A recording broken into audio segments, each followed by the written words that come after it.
Welcome to African Odyssey, where African stories resonate, inspire, and awaken. Prepare to listen, feel, and grow. In a small, humid village deep in the equatorial forests of the DRC, Koli, a 15-year-old boy, shuffled through his days like a ghost. His round face carried the weight of every cruel nickname: Big Laserbones, the useless child, the burden. His father's voice was a daily hammer, pounding him into smaller and smaller pieces. Look at you. Even the chickens are more active than you. At school, the laughter of his classmates followed him like a shadow, curling around his every step. He avoided the fields, avoided the games, avoided the mirror. But when night fell and the world was silent, Koli would sneak away to the old termite mound on the hill, lie on the dry grass, and stare at the stars. In those quiet moments, he imagined a different version of himself. Not weak, not clumsy, but fierce, swift, fearless. Yet every morning, the village's cruel light pulled him back into his cage. By 17, something cracked open inside him. One morning, standing before the cracked mirror nailed to his mud wall, he saw not just his reflection, but his future. "Enough," he whispered. "If no one sees me, I will see myself." He packed a small bag, left a note for his mother, and slipped away before dawn. In the city, life was hard, but it was his. He joined the army not to prove anything to others, but to prove it to himself. Under the fierce sun, he ran until his legs screamed. Under the harsh bark of his commander, he trained in martial arts, learning how to move, how to fall, how to rise. Every night, lying on his thin cot, he repeated like a prayer, "I'm not who they said I was. I'm who I choose to become." Far away, his village was sinking into darkness. For generations, the villagers told stories about the Nzoka, the serpent dragon of the forest, a guardian twisted by old hatred. At first, it was whispers, missing goats, footprints too large, shadows in the trees. But one moonless night, the Nzoka came roaring out of legend and into flesh. It burned homes to the ground, shattered families, and left the survivors trembling in the ashes. The news reached Koli like a knife to the chest.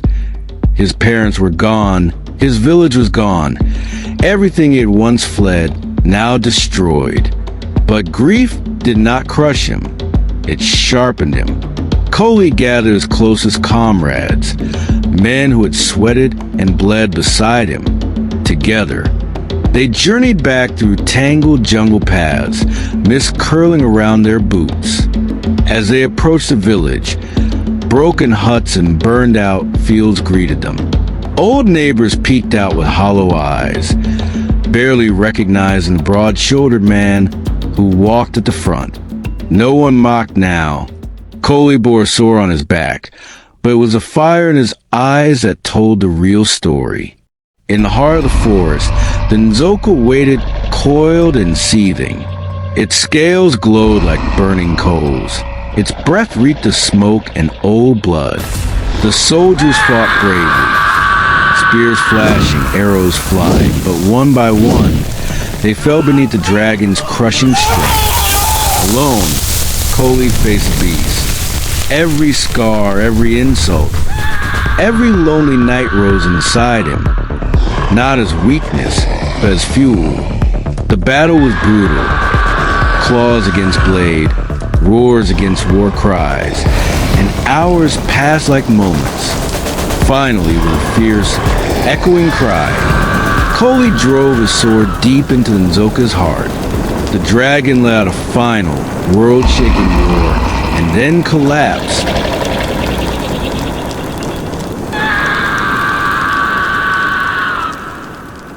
Koli emerged from the forest, bloodied, exhausted, but alive. The villagers gathered, stunned and weeping, then cheering. This was no longer the fat boy they had teased, no longer the invisible son mocked by his father. This was the man who had saved them. They crowned him not with gold or titles, but with trust.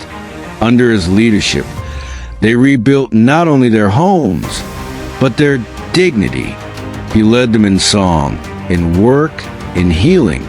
And when night fell, Koli once again sat under the stars. But now, he was no longer dreaming of a better version of himself. He had become it. Moral lessons. 1. Your past does not define your future. Koli's history of ridicule and failure became the fire that forged his strength. 2. True strength comes from within. Muscles can be built, but the courage to stand alone, that is the heart's work. 3. Leaders rise when they choose to serve, not rule. Koli returned not for glory, but for love, and in doing so, became a leader worthy of his people. This is not just the story of a boy and a dragon. It's the story of anyone who has ever been underestimated, mocked, or ignored.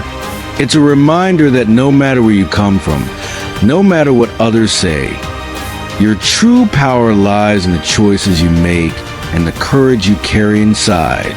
You just heard a story, but remember, the real magic begins when you apply the lesson. Thank you for traveling with me.